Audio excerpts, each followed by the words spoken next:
Welcome to the Banker Lamp. Please enjoy the video. In this video, I will explain how to use oxygen spray. Oxygen spray is a fantastic tool for enhancing your skin's natural beauty. It works by delivering a concentrated stream of oxygen, often infused with beneficial serums, directly to your skin.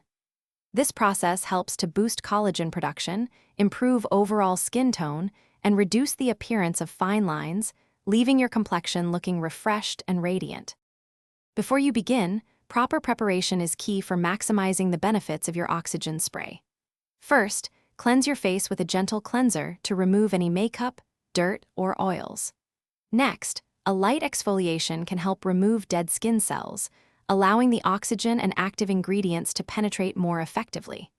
Finally, fill your device's reservoir with purified water or a water-based serum designed for oxygen facials.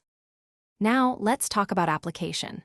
Hold the nozzle approximately 6 to 8 inches away from your skin to ensure an even, gentle mist. Work in small, circular motions, covering your entire face and neck. You should aim for a treatment duration of about 5 to 10 minutes, or until your skin feels adequately saturated. Remember to use water-based serums to prevent clogging your device. After your oxygen spray session, allow the product to absorb into your skin for a few minutes. Then, follow up with a mild, non-comedogenic moisturizer to lock in the hydration and nutrients. For your device, daily cleaning is essential. Rinse the spray bottle with warm water after each use and gently clean the nozzle weekly with a mild disinfectant to maintain hygiene and ensure its longevity. Thanks for watching. If this was helpful, leave a like and consider subscribing. See you next time.